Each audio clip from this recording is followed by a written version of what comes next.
साथियों, आप देख रहे हैं बिहार समाचार, जहां आपको मिलती है बिहार की दिन भर की ताजा और बड़ी खबरें। आज की पहली खबर, बालू आवाजाही वाले रास्तों पर रहेगी फोर्स। बरसात के दौरान 15 अक्टूबर तक यानी 4 महीने बालू खनन बंद रहेगा। इस दौरान बालू घाटों के क्षेत्र की घेराबंदी कर निगरानी की जाएगी। अवैध खनन रोकने के लिए खान एवं भूतत्व विभाग ने सभी जिलों के डीएम, एसएसपी और एसपी को निर्देश दिया है। घाटों की निगरानी के साथ ही बालू आवाजाही वाले रास्तों पर जांच करने को कहा गया है। इसके अलावा बरसात में खनन रोकने के लिए निर्धारित रास्तों पर फोर्स लगाई जाएगी।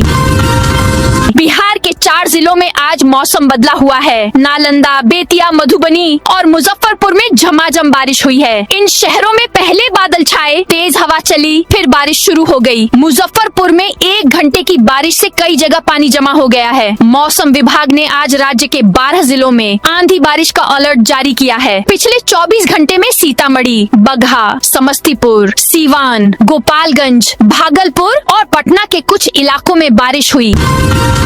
तेज प्रताप के ड्राइवर फैमिली को धमकी चोरी केस में गवाही देने से रोकने का आरोप आरजेडी सुप्रीमो लालू यादव के बेटे और जेजेडी अध्यक्ष तेज प्रताप यादव ने अपने ही निजी सहायक पीए मोतीलाल पर चोरी का आरोप लगाया है। उन्होंने सचिवालय थाने में मोतीलाल के खिलाफ प्राथमिकी दर्ज कराई है। अब इस मामले में नया मोड़ सामने आया है। इस मामले के गवाह और तेज प्रताप के ड्राइवर अनिल यादव और उनकी पत्नी ने शनिवार देर रात गर्दनीबाग थाने पहुँचे। उन्होंने आवेदन देकर गवाही नहीं देने और पूरे परिवार को नुकसान पहुंचाने की धमकी मिलने का आरोप लगाया है। शिक्षा विभाग में 885 करोड़ रुपए के खरीद घोटाले की जांच में भी घोटाला। राज्य के सरकारी स्कूलों में 885 करोड़ रुपए की खरीद योजना की जांच अब खुद सवालों के घेरे में है। जिस जांच को राज्य भर में संभावित अनियमितताओं की पड़ताल का आधार बनना था, उसी के निष्कर्ष बाद में बदल गए। दैनिक भास्कर को मिले दस्तावेज बताते हैं कि राज्य के सरकारी स्कूलों में बेंच डेस्क, थाली, बैग और बोरिंग आपूर्ति में बड़े पैमाने पर गड़बड़ी हुई है। कई जगह सामग्री मानक के अनुरूप नहीं मिली।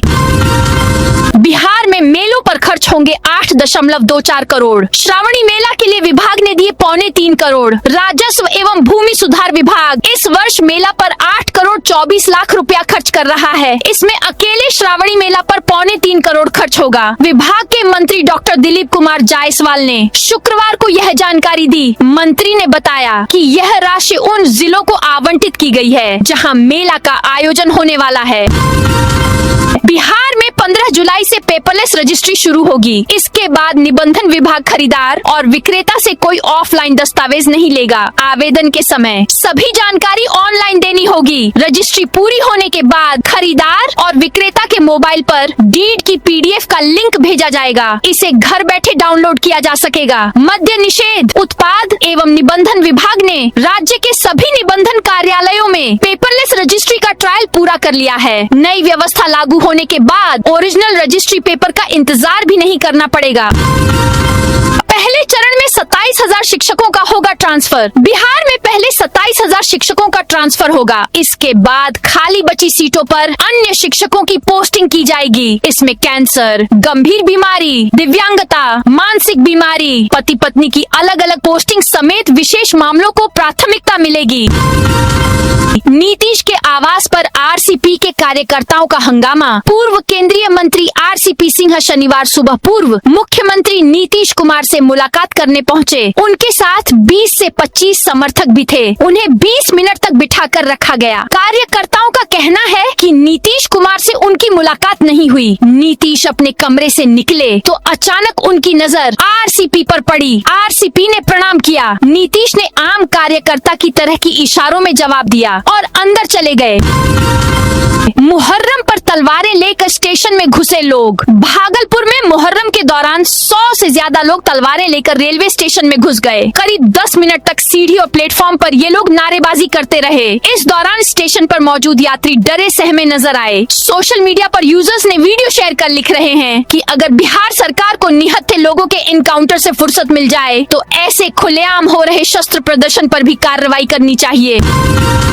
अंधरा RTHC का शेड टूटने का मामला 35 लाख की लागत से बना था। मधुबनी जिले के अंदर ठाठ स्थित सामुदायिक स्वास्थ्य केंद्र CHC परिसर में 35 लाख रुपए की लागत से निर्मित 20 बेड वाले बच्चों के अस्पताल की गुणवत्ता पर गंभीर सवाल खड़े हो गए हैं। उद्घाटन के कुछ ही महीनों बाद अस्पताल भवन का शेड टूटकर क्षतिग्रस्त हो गया, जिससे निर्माण कार्य की गुणवत्ता को लेकर चर्चा तेज हो गई है। खान सर की जमानत पर 30 जून होगी सुनवाई। पटना सिविल कोर्ट में आज कोचिंग विवाद मामले में फैजल खान उर्फ खान सर की एंटीसिपेटरी बेल याचिका पर सुनवाई हुई। कदमकुआं थाने की पुलिस की ओर से अपडेटेड केस डायरी सबमिट कर दी गई है। अब मामले पर अगली सुनवाई 30 जून को होगी। खान पक्ष की ओर से कहा गया कि लगातार टाइम एक्सटेंड हो रहा है, इस पर आज ही बहस होनी चाहिए, लेकिन लोक अभियोजक और रोशन आनंद पक्ष की ओर से इसका विरोध किया गया और डायरी पढ़ने के लिए समय मांगा गया।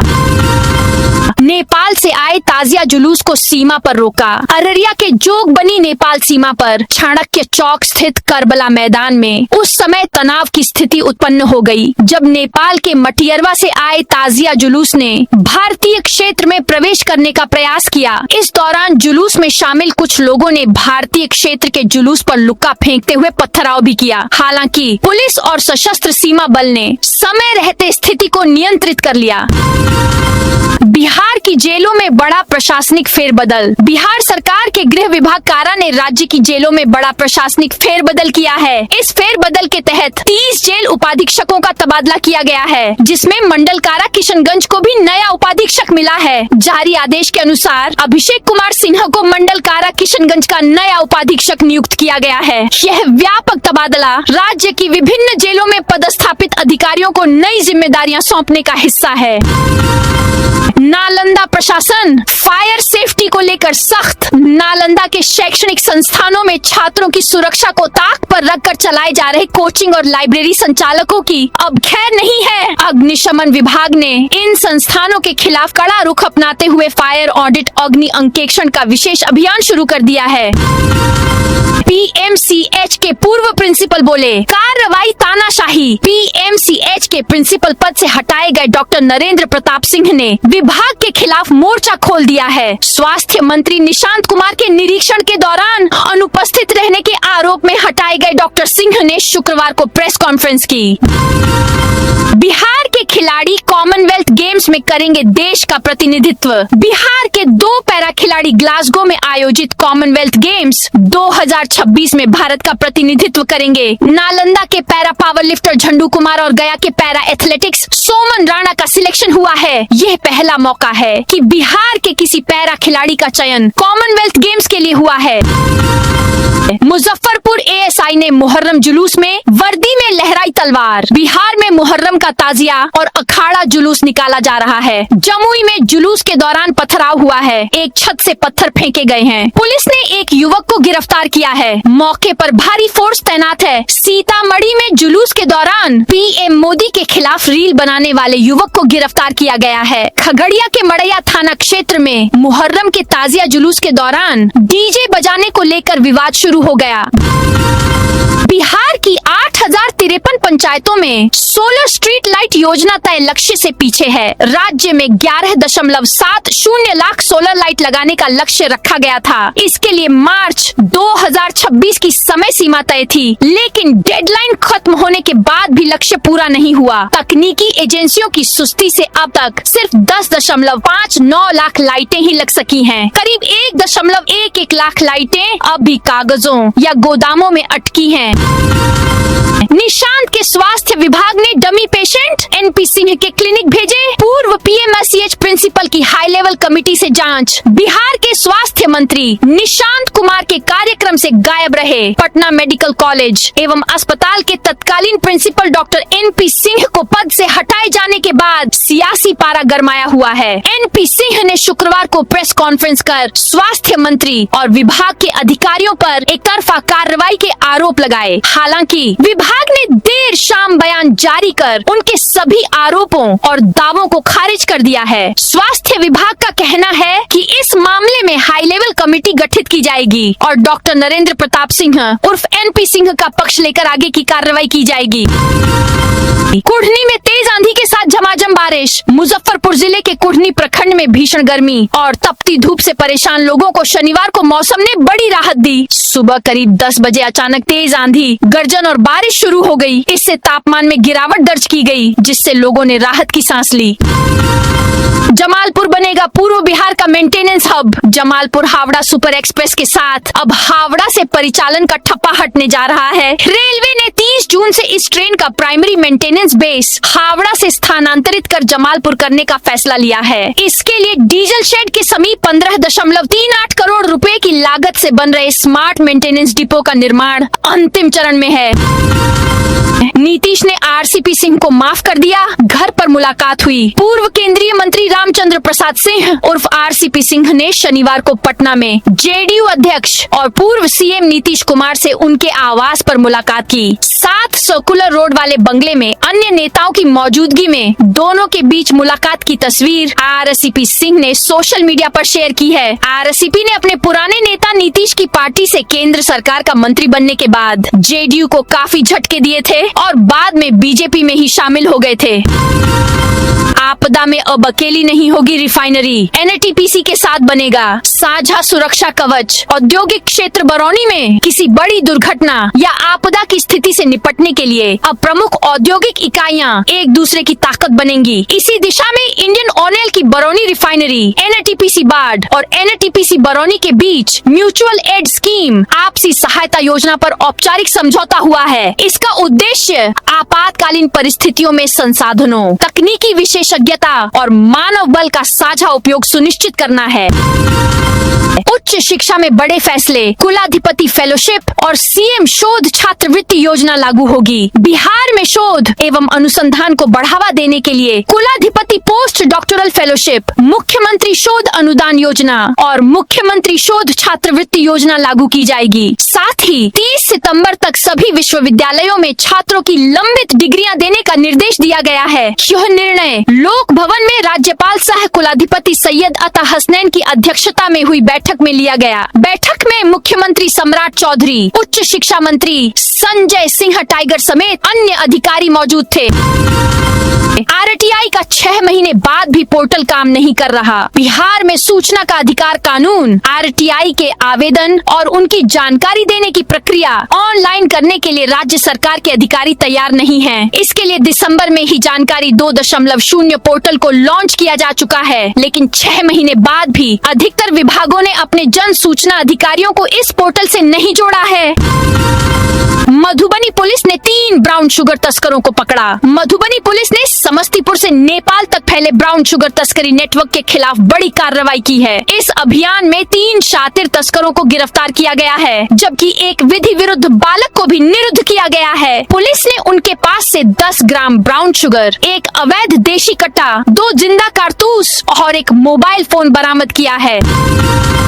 हर्रम ड्यूटी पर मोबाइल इस्तेमाल करती मिली महिला सिपाही किशनगंज SP ने तत्काल प्रभाव से किया निलंबित। किशनगंज में मुहर्रम ड्यूटी के दौरान मोबाइल फोन का इस्तेमाल करने के आरोप में एक महिला सिपाही को निलंबित कर दिया गया है। SP संतोष कुमार ने कर्तव्य में घोर लापरवाही और अनुशासनहीनता के आरोप में सिपाही अनुप्रिया कुमारी को शुक्रवार रात को तत्काल प्रभाव से निलंबित किया है। सीवान में बनेगा आधुनिक कोर्ट भवन, वकीलों को मिलेंगी ये सभी सुविधाएं। सीवान के महाराजगंज अनुमंडल मुख्यालय में बनने वाले नए कोर्ट भवन को प्रशासनिक स्वीकृति मिल गई है। 34 करोड़ 33 लाख 26 हजार रुपए की लागत से बनने वाले इस आधुनिक न्यायिक परिसर में कोर्ट रूम, हाजत भवन और सुविधा केंद्र का निर्माण होगा। वर्षों से भवन निर्माण का इंतजार कर रहे अधिवक्ताओं और आम लोगों के लिए यह बड़ी राहत मानी जा रही है। बिहार के बिजली उपभोक्ताओं के लिए जरूरी खबर, 24 घंटे बंद रहेंगी ऑनलाइन सेवाएं। अगर आप बिहार में बिजली बिल का ऑनलाइन भुगतान करते हैं या स्मार्ट मीटर रिचार्ज करते हैं तो यह खबर आपके लिए महत्वपूर्ण है। ऊर्जा विभाग ने नई बिलिंग प्रणाली लागू करने के लिए 24 घंटे तक सभी ऑनलाइन सेवाएं बंद रखने का फैसला किया है। इस दौरान बिजली से जुड़ी लगभग सभी डिजिटल सुविधाएं अस्थायी रूप से उपलब्ध नहीं रहेंगी। औरंगाबाद में बारिश नहीं होने से किसान परेशान, धान की खेती पर संकट। औरंगाबाद में मौसम की बेरुखी ने इस बार किसानों की चिंता बढ़ा दी है। बरसात का पहला चरण आर्द्रा नक्षत्र लगभग बीतने को है, लेकिन अब तक जिले में संतोषजनक बारिश नहीं होने से खरीफ खेती प्रभावित होने लगी है। अधिकांश किसान अभी तक धान का बिचड़ा भी नहीं गिरा सके हैं। जून का अंतिम सप्ताह चल रहा है, लेकिन खेतों में नमी नहीं होने के कारण धान की खेती पर संकट के बादल मंडराने लगे हैं। बिहार में इस दिन से निबंधन विभाग नहीं लेगा ऑफलाइन डॉक्यूमेंट। बिहार में पेपरलेस रजिस्ट्री को लेकर आदेश जारी किया गया है। अब जमीन रजिस्ट्री से जुड़ी प्रक्रिया पूरी तरह डिजिटल होने वाली है। बिहार सरकार 15 जुलाई से पेपरलेस रजिस्ट्री सिस्टम लागू करने जा रही है, जिसके बाद निबंधन विभाग किसी भी प्रकार के ऑफलाइन डॉक्यूमेंट नहीं लेगा। बरौनी जंक्शन पर धराए सांसी गैंग के बदमाश। बेगूसराय के बरौनी जंक्शन पर रेल पुलिस और सुरक्षा बलों ने कार्रवाई की है। ट्रेनों में यात्रियों के सामान और कीमती आभूषणों की चोरी और छिनतई करने वाले अंतर्राज्यीय गैंग का भंडाफोड़ हुआ है। जीआरपी, आरपीएफ और सीआईबी की संयुक्त कार्रवाई में हरियाणा के रहने वाले 3 शातिर बदमाशों को रंगे हाथों गिरफ्तार किया गया है। सिंगल यूज प्लास्टिक पर रोक पर अमल सिर्फ कागजी कार्रवाई तक सीमित होकर रह गया है। 1 जुलाई 2022 को जिले में सिंगल यूज प्लास्टिक पर पूर्णतः प्रतिबंध लगा था, लेकिन 4 साल बीतने के बावजूद शहर में सिंगल यूज प्लास्टिक पर प्रतिबंध का असर नहीं दिख रहा है। नगर निगम व प्रदूषण कंट्रोल बोर्ड द्वारा मिलकर कार्रवाई पुलिस की मदद कार्रवाई की बात कही गई थी। बांकीपुर लड़ने को तैयार प्रशांत किशोर। जन सुराज पार्टी के संस्थापक एवं सूत्रधार प्रशांत किशोर बिहार के पटना की बांकीपुर विधानसभा सीट से उपचुनाव लड़ने को तैयार हैं। उन्होंने कहा कि बांकीपुर में 40 से 45 साल का भारतीय जनता पार्टी बीजेपी का किला तोड़ने के लिए जो करना पड़े वो करेंगे। भाजपा के राष्ट्रीय अध्यक्ष नितिन नवीन के विधायकी छोड़ने के बाद बांकीपुर सीट खाली हुई थी, जिस पर आगामी महीनों में उपचुनाव होना है। 4 लेन सड़क के लिए गंगा किनारे कटे पेड़, पटना वासियों को सौगात या पर्यावरणीय खतरा। भद्र घाट से लेकर दीदारगंज के बीच जेपी गंगा पथ के समानांतर गंगा किनारे निर्माण हो रही 4 लेन सड़क पटना सिटी वासियों के लिए बड़ी सौगात साबित होगी। अशोक राजपथ के जाम में फंसने, ईंधन व समय की बर्बादी के साथ प्रदूषण की समस्या से छुटकारा मिल जाएगा। सड़क निर्माण के लिए गंगा किनारे के 2 दर्जन से अधिक हरे भरे पेड़ों की कुर्बानी देनी पड़ी। बिहार में बिजली की मांग का नया रिकॉर्ड, कंपनी 12,000 मेगावाट सप्लाई को तैयार। बिजली कंपनी ने इस गर्मी के मौसम के लिए 11,995 मेगावाट बिजली क्रय के लिए अलग अलग उत्पादन इकाइयों से पावर परचेज एग्रीमेंट किया हुआ है। यह अब तक के सबसे बड़े आकार का पीपीपी है। इसी महीने की 24 तारीख को 9,068 मेगावाट पीक लोड का नया रिकॉर्ड बना था। बिजली कंपनी के अनुसार ऐसे आसार हैं कि यह लोड आने वाले समय में और बढ़ेगा। चिकन नेक को मिलेगा चौथा रेल कॉरिडोर। देश के सामरिक दृष्टि से अत्यंत महत्वपूर्ण चिकन नेक में रेल नेटवर्क को मजबूत बनाने की दिशा में भारतीय रेलवे ने अहम कदम बढ़ाया है। रेलवे बोर्ड की स्वीकृति के बाद ठाकुरगंज छटेरहाट के बीच प्रस्तावित 24.40 किलोमीटर लंबी नई ब्रॉडगेज रेल लाइन के लिए फाइनल लोकेशन सर्वे और सॉइल इन्वेस्टिगेशन का कार्य शुरू हो गया है। सर्वे पूरा होने के बाद विस्तृत परियोजना रिपोर्ट तैयार की जाएगी, जिसके आधार पर भूमि अधिग्रहण, प्रशासनिक स्वीकृतियां और निर्माण कार्य आगे बढ़ेगा। बिहार में इस दिन से निबंधन विभाग नहीं लेगा ऑफलाइन डॉक्यूमेंट। बिहार में पेपरलेस रजिस्ट्री को लेकर आदेश जारी किया गया है। अब जमीन रजिस्ट्री से जुड़ी प्रक्रिया पूरी तरह डिजिटल होने वाली है। बिहार सरकार 15 जुलाई से पेपरलेस रजिस्ट्री सिस्टम लागू करने जा रही है, जिसके बाद निबंधन विभाग किसी भी प्रकार के ऑफलाइन डॉक्यूमेंट नहीं लेगा। रिटायर्ड शिक्षक को बंधक बनाकर 200 ग्राम सोना चोरी। मुजफ्फरपुर जिले के औराई थाना क्षेत्र के राजखंड गांव में शुक्रवार देर रात चोरों ने एक सेवानिवृत्त शिक्षक को घर में बंधक बनाकर बड़ी चोरी की वारदात को अंजाम दिया। बदमाश घर में रखे करीब 200 ग्राम सोने और चांदी के आभूषण लेकर फरार हो गए। घटना के बाद इलाके में दहशत का माहौल है। बिहार में मत्स्य विभाग में 2000 पदों पर स्थायी बहाली। बिहार के पंचायतों में 2000 मत्स्य सहायक की नियुक्ति होगी। फिलहाल 2000 पंचायतों में मत्स्य सहायकों की नियुक्ति की जाएगी। इससे मछली उत्पादक किसानों को सरकारी योजनाओं का लाभ लेने से लेकर तालाब और मत्स्य पालन संबंधी समस्याओं के समाधान तक समय पर सहायता मिल सकेगी। साथ ही राज्य में मछली उत्पादन बढ़ाने में भी मदद मिलेगी। मुजफ्फरपुर वालों ध्यान दें, 3 रात बंद रहेगा रामदयालु रेल फाटक। अगर आप रात के समय रामदयालु रेल फाटक होकर आते जाते हैं तो यह खबर आपके लिए बेहद जरूरी है। रेलवे ने रामदयालु रेल फाटक पर मरम्मत कार्य शुरू कर दिया है। इसके चलते लगातार 3 दिनों तक हर रात इस रेल फाटक से सड़क यातायात पूरी तरह बंद रहेगा। इस दौरान वाहन चालकों को वैकल्पिक मार्ग का इस्तेमाल करना होगा। धनौरा पंचायत के 500 घरों में 5वें दिन भी पेयजल संकट। भागलपुर जिले के कहलगांव प्रखंड अंतर्गत धनौरा पंचायत में सुस्त प्रशासनिक रवैये के कारण गंभीर पेयजल संकट पैदा हो गया है। पंचायत के वार्ड संख्या 12, 13 और 14 के करीब 500 घरों में पिछले 5 दिनों से नल जल योजना की आपूर्ति पूरी तरह ठप पड़ी है। वार्ड संख्या 14 स्थित लोक स्वास्थ्य अभियंत्रण विभाग PHED का मुख्य बोरिंग खराब होने के कारण तीनों वार्डों की आबादी बूंद बूंद पानी के लिए तरस रही है। भरत के मोबाइल में घोटाले के सबूत थे। 1400 करोड़ के फंड में हेर फेर। बिलौटी मौजा की जिस जमीन पर जवीनिया गांव के बाढ़ विस्थापितों को बसाया जा रहा है, वहां विकास के लिए सरकार की ओर से पहले 11 करोड़ फिर 1400 करोड़ का फंड आया था। SDM के घोटाले के सबूत भैया के पास थे जो उनके मोबाइल में थे। मैंने सोशल मीडिया पर देखा है कि वीडियो में भैया ने SDM का नाम लिया है और कहा था कि इन्होंने धमकी दी है कि तुम्हें और तुम्हारे परिवार वालों को मरवा दिया जाएगा। शादी का झांसा देकर MP के युवक से 1,70,000 की लूट। गया जी में शादी का झांसा देकर मध्य प्रदेश के एक युवक से 1.70 लाख रुपए, मोबाइल फोन और कोर्ट मैरिज से जुड़े दस्तावेज लूट लेने का मामला सामने आया है। मध्य प्रदेश के नीमच जिले के जन्नोद गांव के रहने वाले पीड़ित रामचंद्र बामनिया ने बताया कि विष्णुपद थाने में प्राथमिकी दर्ज कराई है। उन्होंने बताया कि 23 जून को गया जी रेलवे स्टेशन पर उनकी मुलाकात शिबू नामक युवक से हुई। बातचीत के दौरान शादी की इच्छा जताने पर शिबू ने रिश्ते की एक युवती से शादी कराने का भरोसा दिया। अगले दिन कथित दुल्हन और उसके परिजनों से मुलाकात कराई गई तथा युवती के लिए 20,000 रुपए के कपड़े भी खरीदवाए गए। अमेरिका ने ईरान के मिसाइल ड्रोन ठिकानों पर हमला किया। अमेरिका ने शुक्रवार को ईरान पर करीब 1 घंटे तक हमले किए। अमेरिकी सेना ने मिसाइल ड्रोन ठिकानों और तटीय रडार साइट्स को निशाना बनाया। राष्ट्रपति डोनाल्ड ट्रंप ने कहा कि ईरान ने सीज फायर तोड़ा, इसलिए जवाबी कार्रवाई की गई। अमेरिकी सेंट्रल कमांड के मुताबिक 25 जून को ईरान ने हॉर्मुज स्ट्रेट में सिंगापुर के cargo ship MV ever lovely पर ड्रोन हमला किया था। तो दोस्तों, यह थी आज बिहार की दिन भर की ताजा और बड़ी खबरें। अब कल मिलते हैं नई खबरों के साथ।